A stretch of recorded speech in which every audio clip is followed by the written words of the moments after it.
Good morning, everybody. This is your daily ULTY, ULTI, Blox, and K-Yield update. All right, we have good news for, I think two of these have Credo Technologies, and Credo Technologies is way up right now. In pre-market trading, Credo Technology is trading at 1630. I think ULTI has it for sure. We'll look at the holdings here in a second, but up 16.3% at 199. That's awesome. All right, so speaking of that, let's see how ULTI is trading in the pre-market. ULTI should be up, and it is up. It's up about 2% in the pre-market. That's good to see. Now that's from Rex. Let's check ULTY from YieldMax. This one is trading up 2/3 of a point. We will take that. Let's check Blox. Blox is trading up 1.15%, and it's an hour before the market's going to open right now, or 45 minutes. Blox, what was the last one? I guess we haven't checked K-Yield yet. K-Yield is not trading in the pre-market. Okay, so let's direct our attention over here to the holdings. Well, no.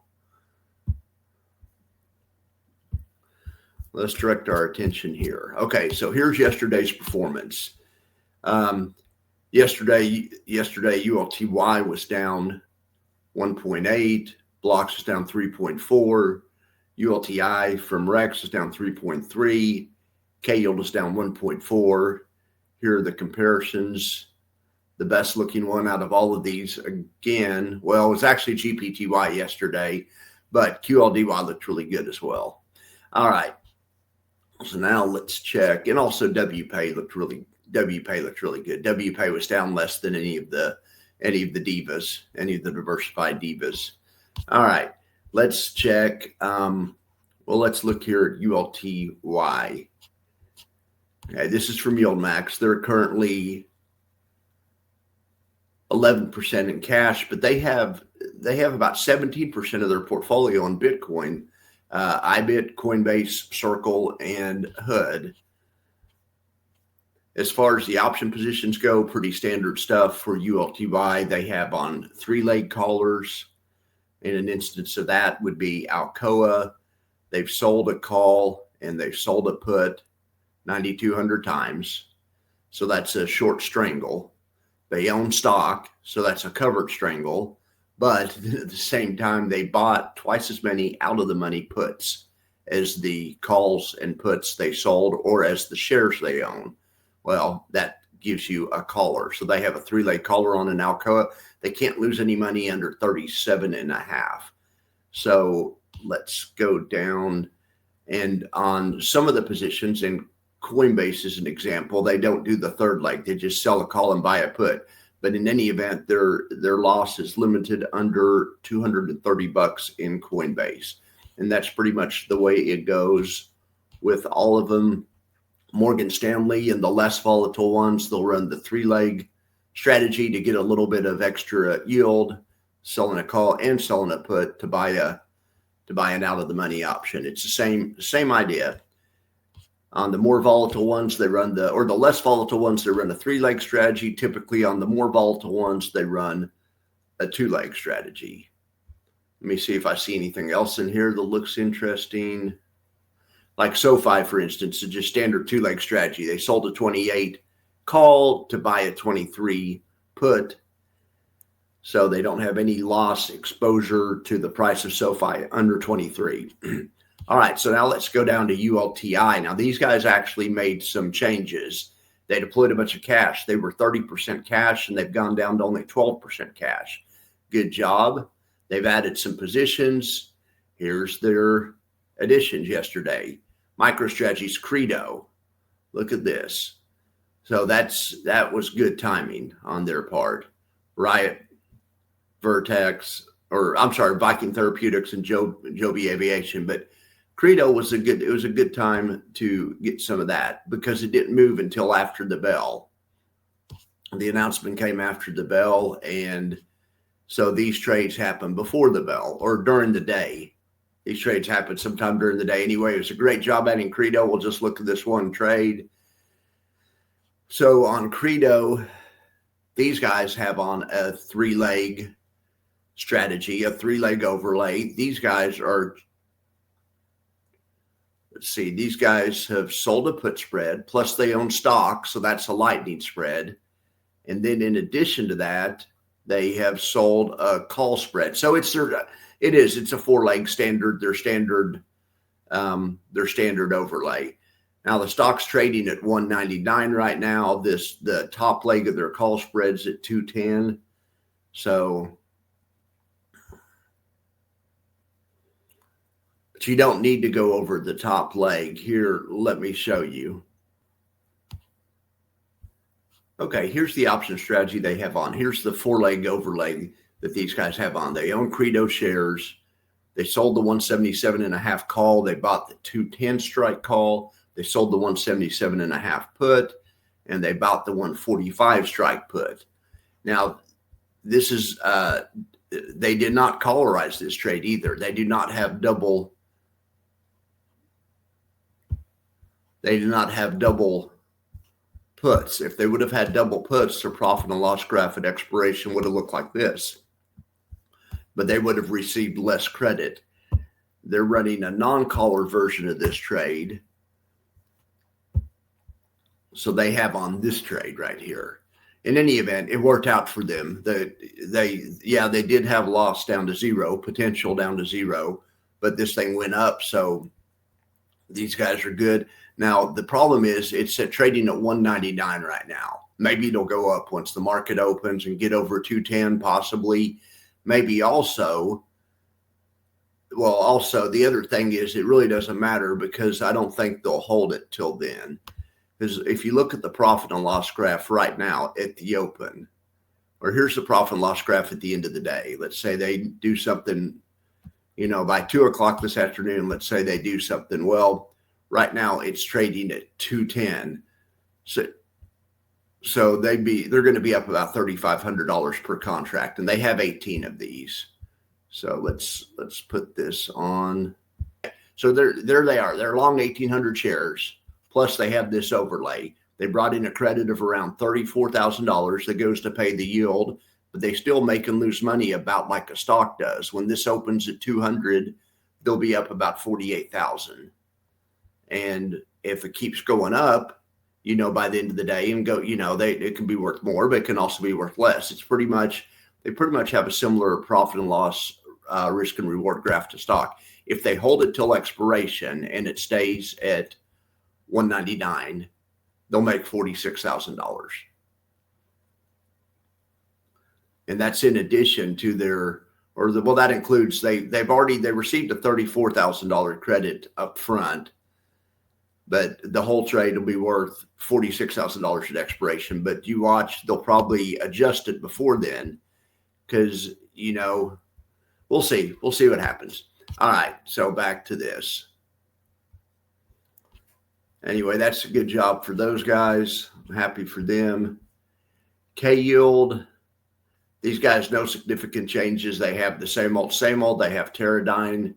They have GDX, Broadcom, SIL. So they have gold miners and silver miners. They have some defense contractors like Helmet Aerospace. They have some tech companies like Reddit, Intel, AppLovin. They have about 4.2% treasury bills, and they have a little bit of cash, also 1.2% cash. In any event, they're about 95% invested. On these guys' option positions, these guys, they're doing a few different things. On Bloom Energy, they still have on a long position. They're just straight bullish on Bloom Energy. They have on a debit spread, but they're long 50 and short 106 in Bloom Energy. Doesn't expire till, and actually they're long 50 that doesn't expire for 2 weeks, but they're selling at 106 to help finances. This is actually a diagonal spread. I really like this trade, but it's betting on Bloom prices to go higher. All right. So, and then on the rest of their trades, let's see what else they have going on here. In IBIT, it's also not an income trade. They bought a call and sold a put. That's a synthetic. So they're long Bitcoin through an IBIT synthetic.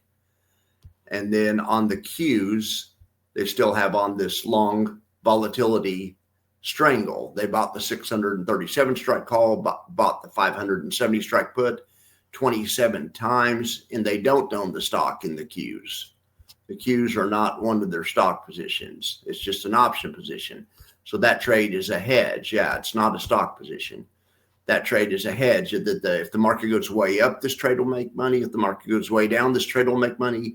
This trade's also long volatility, will also profit off a sudden ramp up in the price of VIX or the volatility. All right, so that's them. And then the last one is Blox. Gosh darn it, these guys can't get anything right. It's not Rex. Blox is not Rex. It's X Fund. Sorry about that. All right, so these guys have, what did these guys do? One minor adjustment. They really haven't done anything. They haven't adjusted anything. No major changes.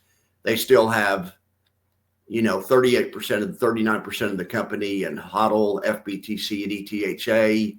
In FBTC and ETHA, they have call spread sold. So that's the yield max strategy, stock plus a call spread or synthetic plus a call spread. But then on the rest of their holdings, which are stocks in the DeFi business, they have put spread. So stock plus a short put spread is otherwise known as a lightning spread. No changes there. So we'll see how that does today. Really nothing I want to drill down on here. Well, one thing I want to drill down on. Then they have one thing that's in their option positions that's not part of their stock positions, MBTX. That's a small, it's a micro Bitcoin index. And what these guys have done with it is they are actually, I thought they'd use it as a hedge and buying puts or whatever. No, they're long Bitcoin. Good. They're just, let's look at this one. Well, MBTX doesn't go on option strat because it's a commodity option. Well, anyway, they're just,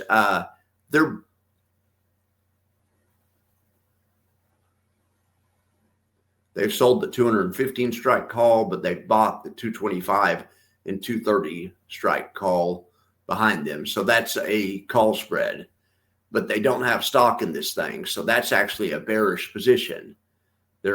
They've sold a call spread. So it's a bet that MBTX won't go above 215 by expiration. And it brings in an immediate income. It's a credit trade. So this is a kind of a bearish bet on MBTXW. I don't know how that one's going to be working out this morning. Let's check.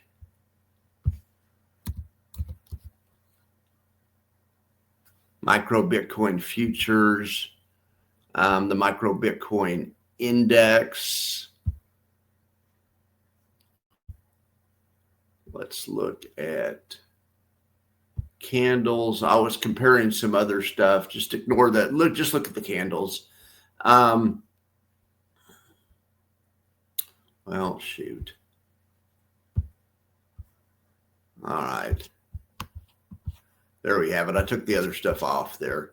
So it's a bet that this index won't go above 210. They sold the 210 strike options and bought some options behind it to hedge in case it does, or to cap maximum upside exposure. Let's see how this is Micro Bitcoin. Let's see what Bitcoin futures are doing at this point in the morning.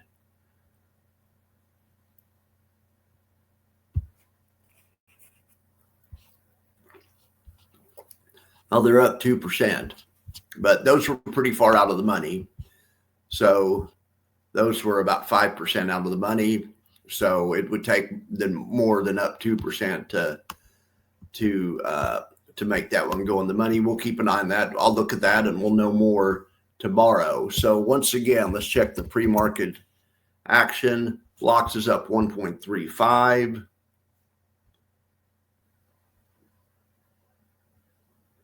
Now, Blox looks like it's going to open around 1947. It closed at 1921.